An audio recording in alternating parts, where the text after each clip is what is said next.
Welcome to our webinars. I hope you all can hear me well.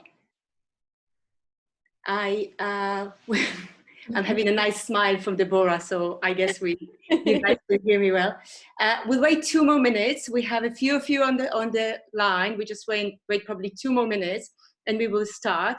I'll start with quickly introduce myself because I think most of you really want to hear all the tips from Deborah. So my name is Michal Cohen-Sagi. I'm the founder of 58 Wellbeing.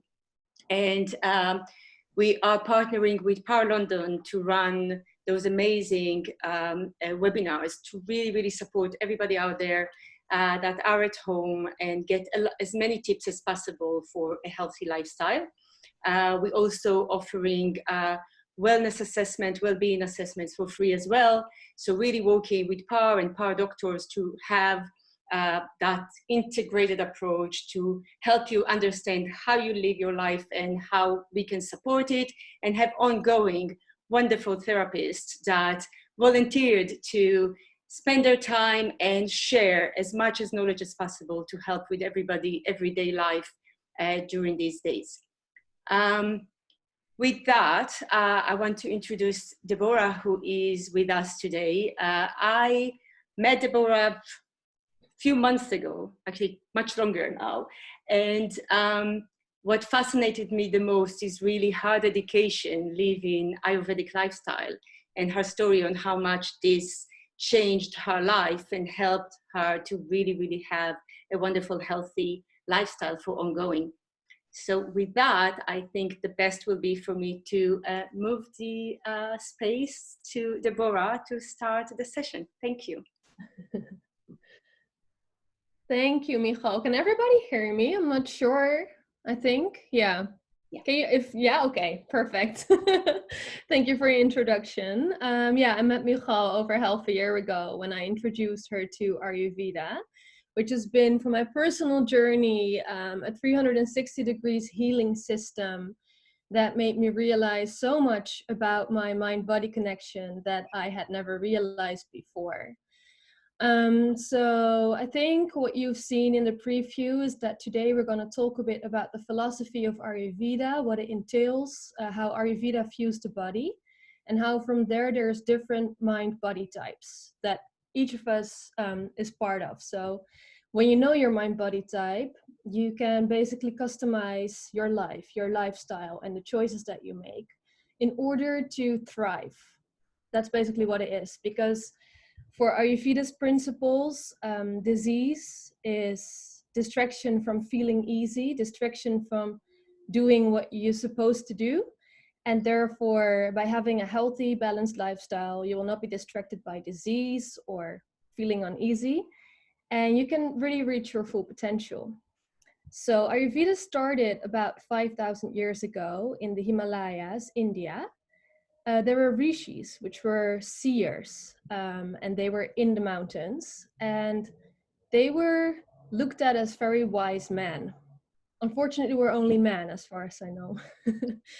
And what they did is they had a look around their community, and people in their community would come to them with their issues, and very often philosophical issues, but more so, it would be issues that they had with their body. So maybe somebody had trouble breathing, or maybe somebody had really gassy stools, or people would have trouble digesting something. Other people would feel like their energy levels would be so low that they don't understand how other people around them can do so much. So they asked the seers, what can I do to not be sick, to not have this? And so the seers went into the caves to do a really long meditation, because they were really elevated in their meditation already then.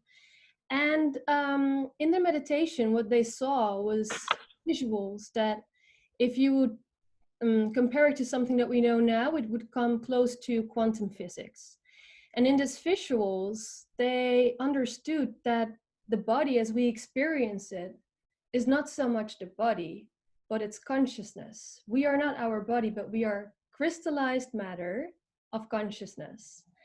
Therefore, Ayurveda has a lot to do with the art of thinking, because if you understand how your thinking works and how it crystallizes your experience and your body, then you can also play it the other way around and change your consciousness or your way of thinking so that you can change the crystallization of your consciousness. I think now it's a good idea to share my screen with you. Let me see. Start share. Because I have a media kit that hopefully Michelle will send to you after this, because I thought I could paste it in the chat, but I just found out that that's not possible. So I'll just share this screen. Can you see it? Yeah. Perfect. So this is like the first visual that they saw in their meditation. And I think this is the primordial concept of Ayurveda. What you see here is consciousness into matter. So everything starts with Purusha. My cursor is going over it now. Purusha is consciousness. It is also translated to as the witness or as a silent vibration. It is what you are before you actually are. It is universal consciousness. It is what is in the universe and it knows, but also it just knows because it observes, it sees. And then the consciousness, Purusha, combines with Prakruti, which is translated as the womb of the universe. Prakruti is creative potential. Prakruti is the will to multiply. Prakruti is a feminine energy, also related to a Shakti.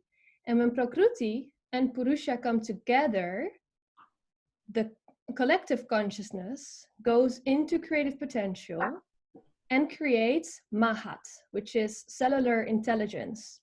So if you think of the womb where this happens, the two come together and then create Mahat. So the cells of the liver, they know they have to create the liver because they have cellular intelligence.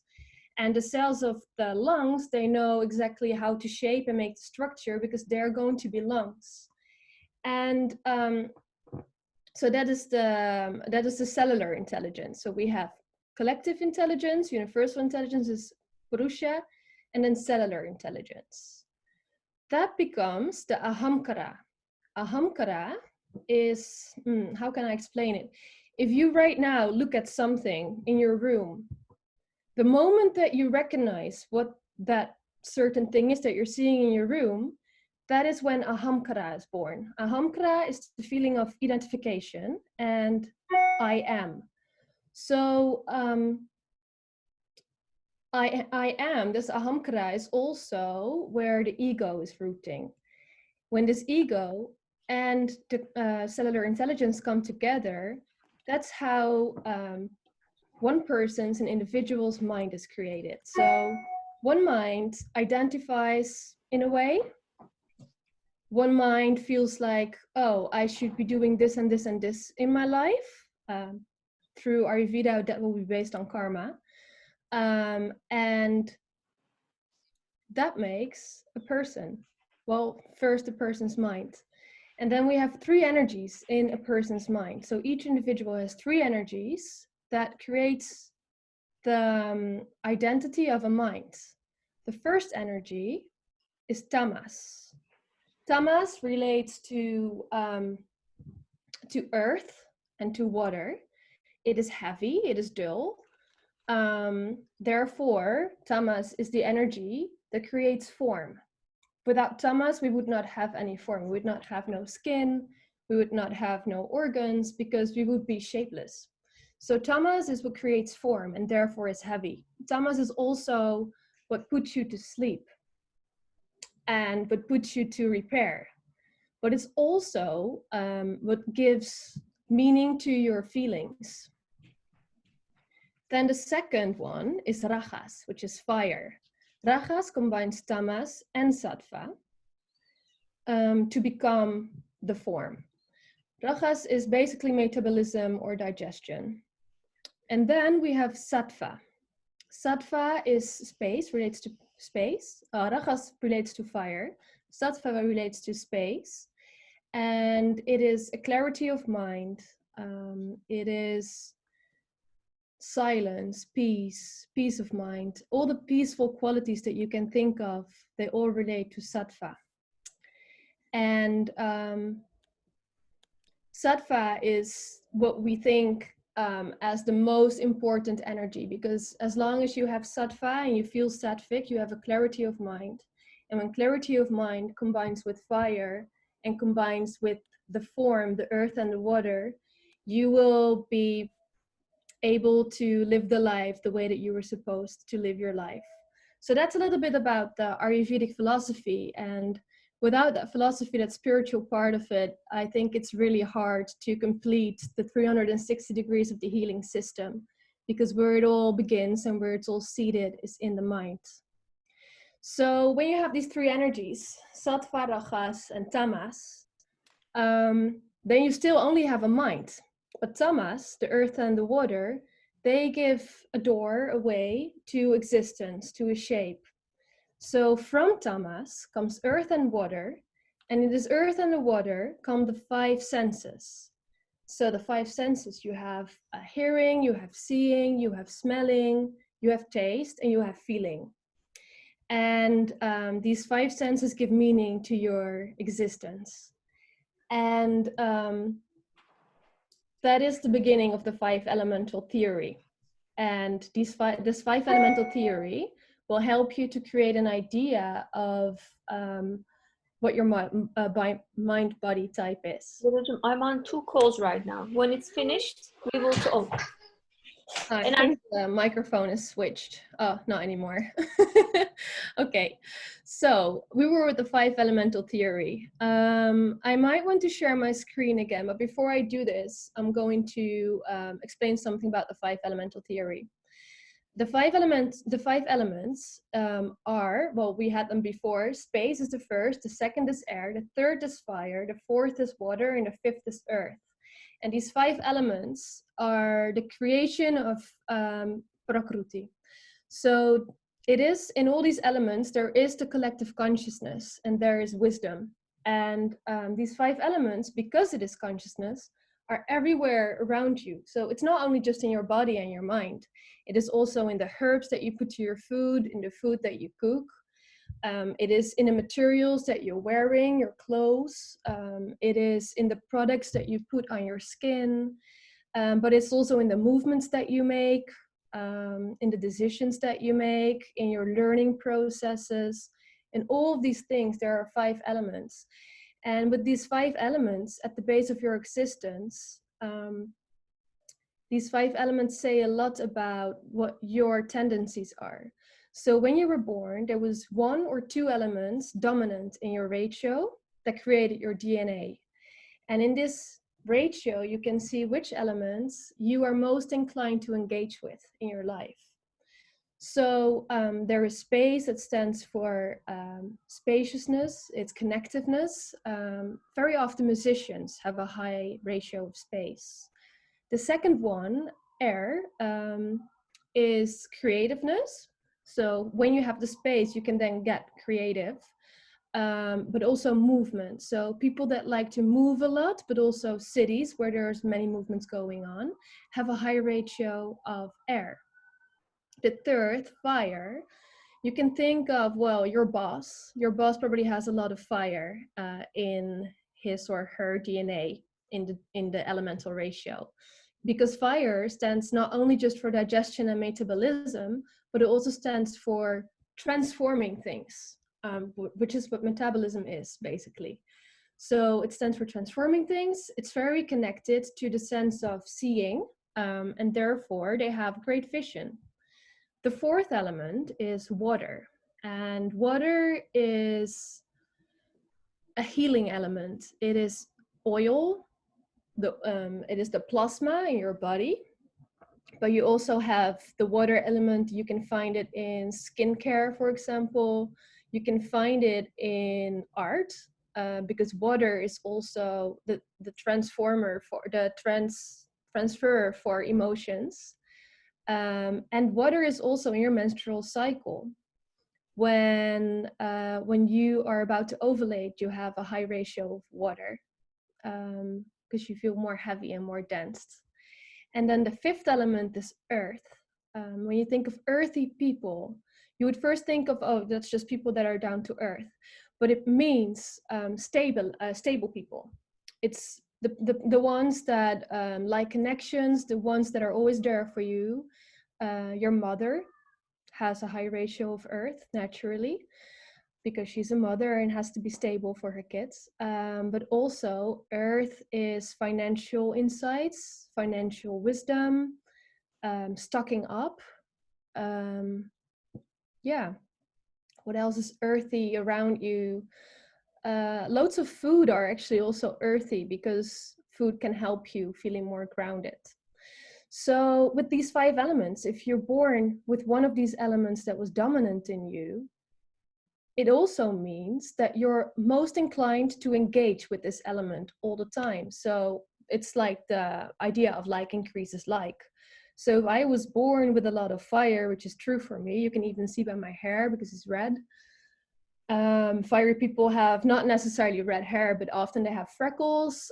They're sensitive to light, they tan, but in a yellow way tan. Their liver is typically the organ that needs most support.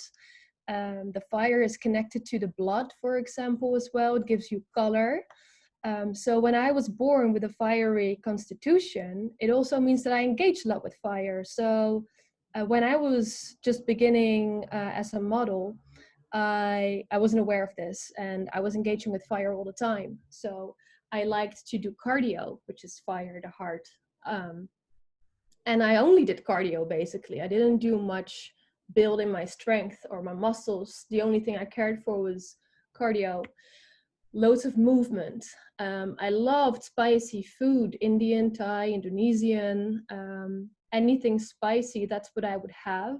I would often skip breakfast because I was too eager to start with my day, so therefore I wasn't hungry.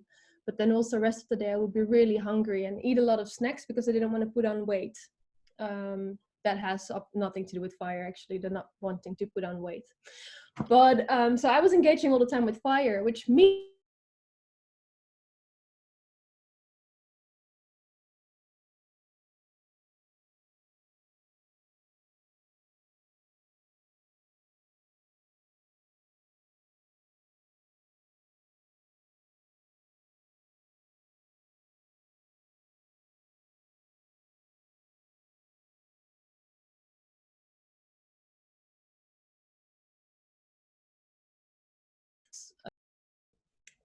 by understanding this concept of the 5 elements and your dominant element, you then also understand how to counterbalance the element that you're engaging with most in order to stay in balance. So Ayurveda, a really important part of Ayurveda is self-inquiry. Because, like I said before, it entails the art of thinking. The base principle of Ayurveda is your body is the crystallized form, crystallized matter of your consciousness. So thinking is very important, and the art of thinking especially, which involves self-inquiry. So in order to understand where you are in your life, what you are at the moment, where you are going, where do you want to be going, but also what are your actions. To consider these things on preferably a daily basis is essential.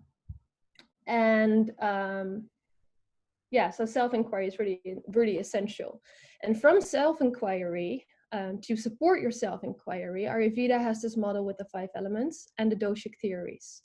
So by understanding your mind-body as the first thing that you understand about yourself, you can then begin to design your life in order to change your thinking and create a new consciousness, and a new version of your crystallized consciousness. So there's 3 general mind-body types. I think now is time to share my screen with you again. And like I said before, I will start share. I will ask Michelle to send you the screen later. Let me see, Google Drive.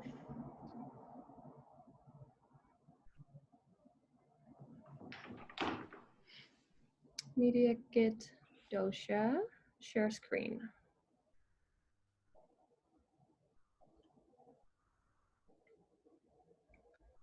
Can you see my screen again? Not yet.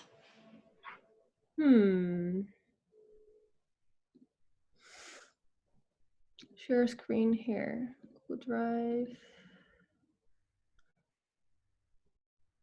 Well, you know what? I'll just ask Michelle to send the media kit after so you can have a look at the doshas. And I will just explain them now.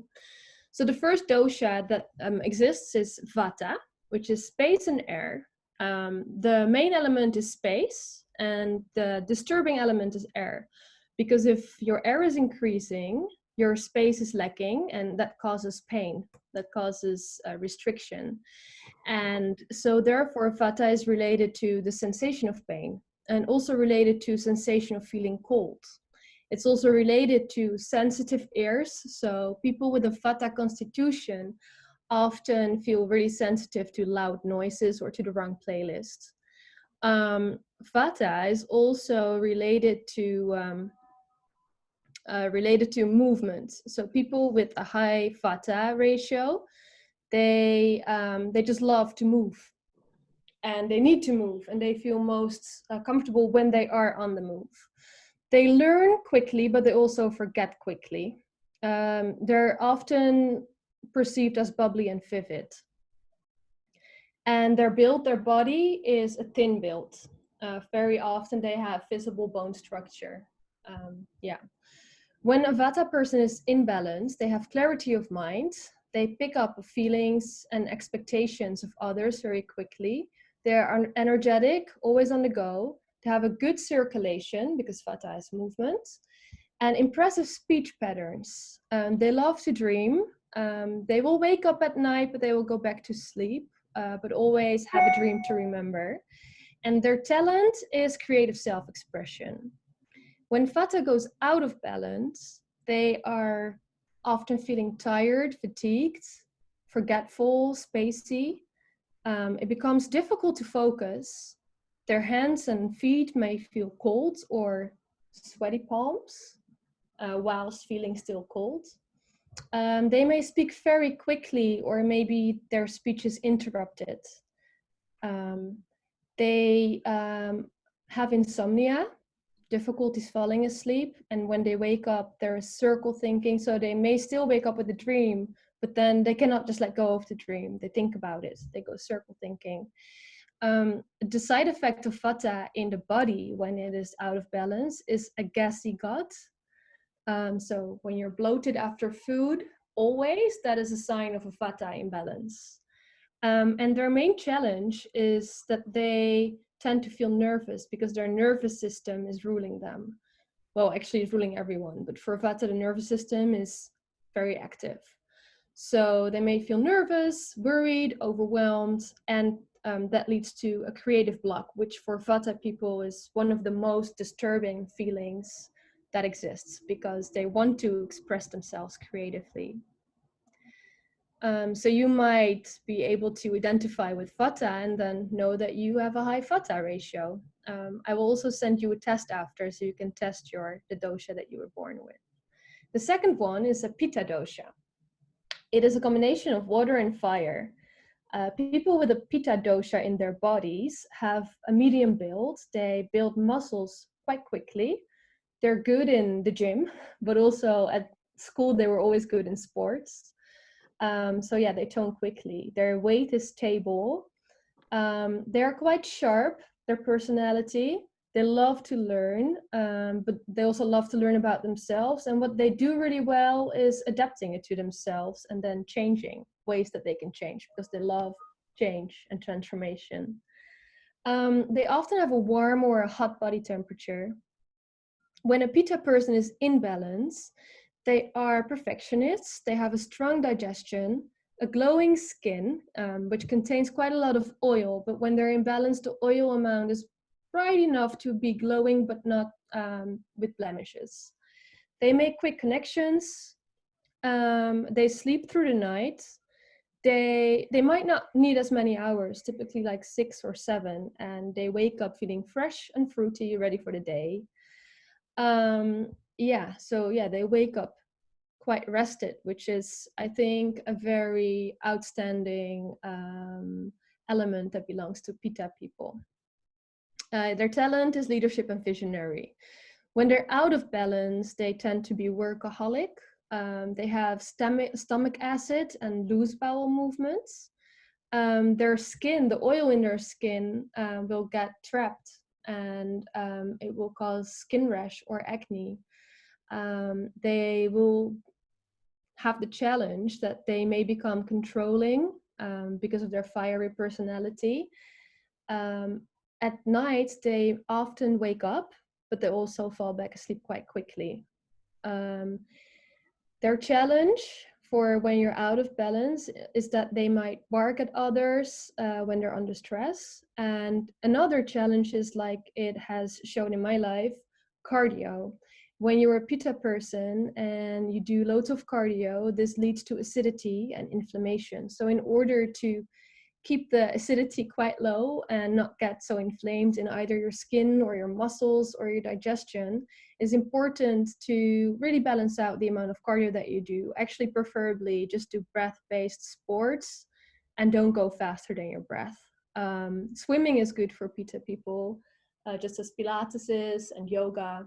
You can still do vinyasa yoga, but at days that you feel quite challenged already, even vinyasa might aggravate the Pitta in you and lead to inflammation. So yeah, that's the Pitta person. And then the third mind-body type is the Kapha Dosha. It's a combination of water and earth. People with a Kapha Dosha, they have a sweet personality. They also have a sweet tooth. Their skin is often cold and damp to touch. So not necessarily only their hands or their feet, but their skin in general. They retain water and they gain weight quite quickly and easily. They remember a lot, but they're quite slow to learn.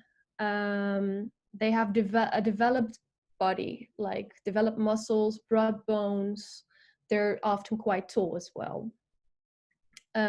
When they're in balance, they are compassionate and affectionate. Their voice is recognized as a smooth, deep voice. They have good strength and endurance. Their build is broad.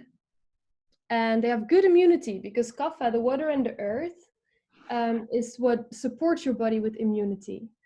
Their sleep is sound, but also long. They like long hours. So Kapha people, they probably sleep for 9 hours naturally. They don't wake up before that.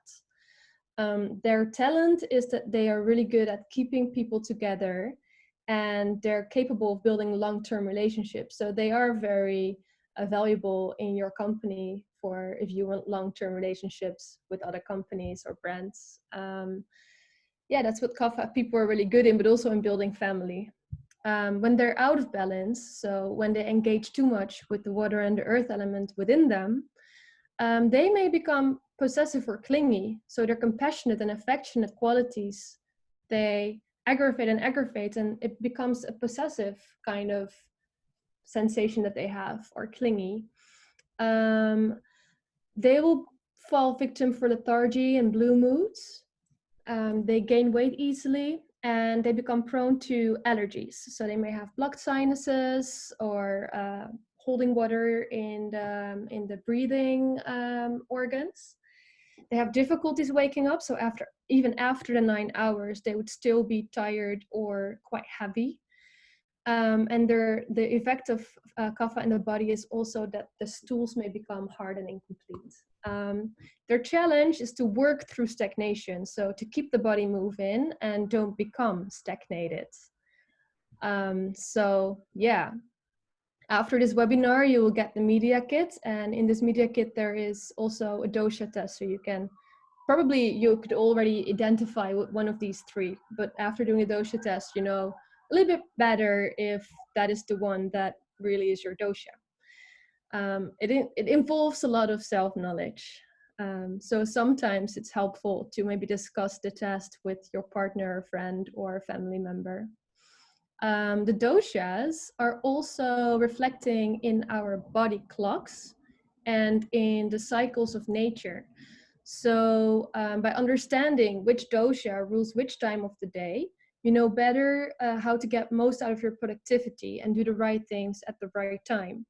I'm going to go through these times briefly because I think we're running out of time almost. Yeah, I'm going to run through these times. And if you keep in mind the dosha that you just thought, oh, I really relate to this the most, that is the dosha that also relates to the time of the day that you are most sensitive to. So when I describe that time of the day, then yeah, pay attention. So the first time of the day is a Vata time. It's the night shift of Vata. It starts at 2 a.m. in the morning and it ends at 6 a.m. in the morning. This is the time of day where your melatonin levels peak, and therefore it's most connected to your personal rhythm and also the best time to reset your personal, your organic rhythms. The mind becomes aware just before dawn, and therefore if you wake up even before 6, just before dawn, so between 5 and 6 you wake up, maybe you might think, oh, I should go back to sleep. But Ayurveda suggests it's a better idea to make most out of your day because this is the most important part of the day. And therefore it suggests if this waking up time is after 5, just wake up. And if you feel circle thinking, go meditate, because it's a great time for meditation, for journaling, for yoga, for breath work, anything connected to the nervous system. Because the nervous system is also very connected to your melatonin levels, to your hormones. So yeah, actually it's a good time to wake up. And before 5, like if you wake up in the beginning of this Vata night shift around 2 or 3, it's the good idea to listen to water playlist, because the water element is opposite of Vata. So that will help you feeling more sleepy and deep again. Yeah. So the second shift is the Kapha shift. It comes straight after Vata. It starts at 6 a.m. and it ends at 10 a.m. This is when your body's cortisol levels peak. Therefore, really important to not sleep through the cycle from 6 a.m. to 10 a.m. because you miss out on such an important part of the day. With this cortisol levels is the best time to engage in sports. Your stamina is at its best, so you can build muscle strength, endurance. All these things are great to do at this moment. If you decide to keep on sleeping between the 6 a.m. and 10 a.m., you may wake up with puffy eyes because the water and the earth causes stagnation. So if you sleep through this cycle, you might have stagnation in your body and wake up quite puffy. It's a good time to soak in some sun, to get your movement done. And if you start working already at this time of the day, then Kapha tasks are the structured ones.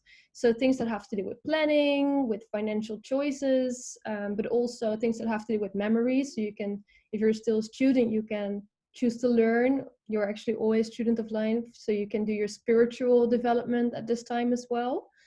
You can do connection-based tasks, so you can catch up with your family and work through your email. It's a good time to also work through your email for catch-ups. So after the Kapha time, from 10 a.m. until 2 p.m. is when your digestive fire peaks. This is the time best for digestion and metabolism in both the mental and the physical body. So it's the time that you should have your 2 biggest meals. Ayurveda suggests to have your first meal around 10 a.m. and your second meal before 2 p.m. because your digestive fire is the highest, so you will make most out of this food. You absorb most of the nutrients and your body knows exactly what to do with it. So yeah, it's also a good time for challenging conversations because of this digestive fire. People will digest what you say faster. It's a good time for meetings, for doing an analysis, to do your goal setting and goal measuring. And it's also a time of the day where you have to keep in mind that diaphragmatic breathing is important, and also the TMG release. There's this muscle. When we feel tensed and when the fire is elevated, we tend to hold the jaw, and it accumulates a lot of tension in here. And to be aware of this in the Pitta time of day, you can just press it 3 times for 20 seconds. Or you can massage it to the left circles, because to the right is activating, to the left is relaxing. Yeah, you will keep that pitta quite in balance without being too aggravated. And diaphragmatic breathing, same thing. Just fill your belly with air and exhale completely. And try to have the same count for your in and your exhale. So it's important to keep that in mind also throughout your meals. So when you choose to have them over a meeting, don't forget about that belly breathing, because it's so important for your nervous system, for your digestion. When you're on flight and fight mode, you won't digest and absorb anything. So first is breathing. In the Pitta time of day, it's important to avoid workouts, because this will lead to inflammation, to avoid espressos, and no hot spices. Use ginger instead, or pepper, or turmeric, and also to replace your coffee. These are really good options. And tasks that you may do now is making a vision board, listening to motivational talks, the execution of your projects, editing. All these transformational tasks are really good for the Pitta time of day. As we shift to the later times of day, there comes a Vata afternoon, which starts at 2 p.m. and ends at 6 p.m. This is when your nervous system peaks. So your brain demands the fuel from your previous meal. If you haven't had that meal, then after this time, you may become a bit exhausted or fatigued, and craving snacks, because your brain really needs this fuel to get you through the Vata afternoon. If you lose your focus here, because if you're a Vata type, you might lose your focus here because of the air element that is increasing. It is a good idea to listen to alpha wave a playlist on YouTube, or to classical music, so you can focus better. And focus on the inhalations better than the exhalations, because the inhalation absorbs prana and holds the prana. And then it's time for hands-on tasks. So the creative part of your projects, even if you don't have a project, you can do the creative things with your family, with your friends, maybe with your kids. And in the end of the Vata cycle, between 5 p.m. and 6 p.m. is a really good time for meditation. So just like in the morning, again, in the afternoon between 5 and 6 is the best time for meditation, because the nature falls to a natural stillness. So it's a great time to connect with yourself and do some self-inquiry.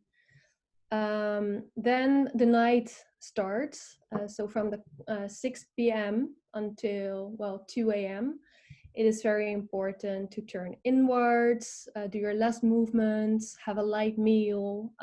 So your heaviest meal should already have been over lunchtime. It's time for loving connections that make you feel positive. Avoid anything that will wake up your fire. So don't have your challenging conversations after 6 p.m. Even though it is a time where we often tend to have these, because there's no distraction. But yeah, it's better to avoid these conversations and keep them for the next day, to have them after 10 a.m. again. A bedtime routine is very important. Ayurveda promotes self-massage, which is called abhyanga. It is a trick which is so effective and so easy. It basically involves putting oil on your body. So you do a massage. If you have a Vata or a Pita Dosha, you massage from the top down. If you have a Kapha one, you massage from the bottom up to stimulate. And the self-massage will help your immune system. It will help you feel nourished. It will help your self-love, your self-esteem. It's a really good practice for teenagers, because it helps you feel supported. And it's a really good trick as well to put an essential oil in this oil, because the base oil would be sesame oil, which is warming, coconut oil, which is cooling, jojoba oil, which is quite all right for all the 3 doshas. And you can add, for example, lavender to calm the mind down, frankincense to add 20% oxygen to your cells. You can add copaiba if you've been anxious. You can add rosemary if you feel like you're quite inflamed. And so this way you can customize your perfect oil treatment. And do this before you go to bed, so that you are in bed before 10 a.m. when the fire heats up again and makes you think or trick into thinking you are a night person, which kind of messes with your biological cycle over a long term. So these are, I guess, the quickest tricks that I can share with you in this half an hour. In this media kit that will be sent to you after, you can also find an amazing self-inquiry tool that you can do on a weekly basis to check in with yourself, which of the three mind energies is dominant or has been dominant in you, and how to change this into the next week, so you can become more sattvic, more spacious in your mind, and experience more peace of mind. Yeah. That was fascinating. It feels like I could listen to you for hours and hours now, and in my mind try to figure out if I'm here or there. So it will be great to receive the kit and actually see, you know, really identify for each of us what type we are. Should we open for some questions? Does anyone want to type a question on the chat, or we can unmute? So why don't we start with type it on the chat, see if any of you have any questions, and then we can unmute you to ask it, or.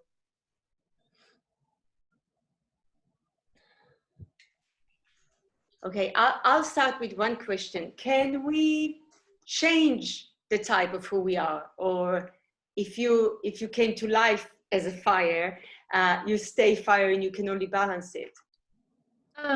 It's the last one rather, because the ratio of doshas that you were organically born with are the ones that you will probably feel most imbalanced with. And so Ayurveda strongly believes in your dharma, the path of life, that you have chosen a path of life in the beginning before you were even conceived. So it's important to stick to that one, because that is the track that you have to walk for this life. Maybe the next life you can come back differently. But when you're balanced, generally you match your cellular intelligence the best, and so that way you will thrive most. Okay. Don't see any questions on chat. We have a shy team. I do have one more question. So I am doing my sport in the morning, so I feel great with that. But actually, most people exercise in the evening. Again, it's kind of like probably maybe after the virus it will all change, because we're all exercising now during the day. But does it put all of them in balance, or it really depends of what type they are? But movement in the kapha time of day, so either if you choose the morning kapha shift, which is between 6 a.m. and 10 a.m., or the evening kapha shift, which is between 6 p.m. and 10 p.m., you're okay. Though the morning shift is much better, because in the evening you don't want to aggravate yourself too much. But generally, if you do the movements before 7:30 in the beginning of the second kapha shift, you have enough time to adapt yourself before the evening really starts and before the fire starts, which you want to avoid. So as long as you do it before 7:30, you should be okay. And as long as you avoid it between 10 a.m. and 2 p.m. Okay, thank you. I'm trying to avoid the sun, which is even good, but it's all over the room, which is great. We do have a question from Gloria. I'm a Pita Dosha. What essential oil do you recommend? Is sandalwood and ylang-ylang good? Sandalwood is really good for Pitta. Ylang-ylang is good for actually most doshas, because ylang-ylang is a really nice scent that for loads of people, they have memories with this. So if that makes you calm, it's always a good idea. For Pitta, especially lavender is good. And frankincense, the one I mentioned earlier, because it adds oxygen to your cells. So frankincense is a great one for Pita Dosha. Other ones that are good, but not everyone likes it necessarily, is rosemary, because it takes out inflammation. And peppermint is good for Pitta, eucalyptus, and licorice, if you have that in an essential oil. It's a great anti-ager as well. And so is pomegranate, but that can be a base oil. So you can have pomegranate as base oil and add these essential oils. If you find that too expensive, olive oil would actually also do, but you might need more essentials to take out or balance the scent. Thank you. Anyone else on questions? Okay. So thank you so much, Deborah. That was fascinating, and we look for the kits, and we're potentially going to see you very soon again. So that will be fantastic. Yeah, amazing. Thank you so Have much. a beautiful day. Have Bye. a beautiful day. Take care.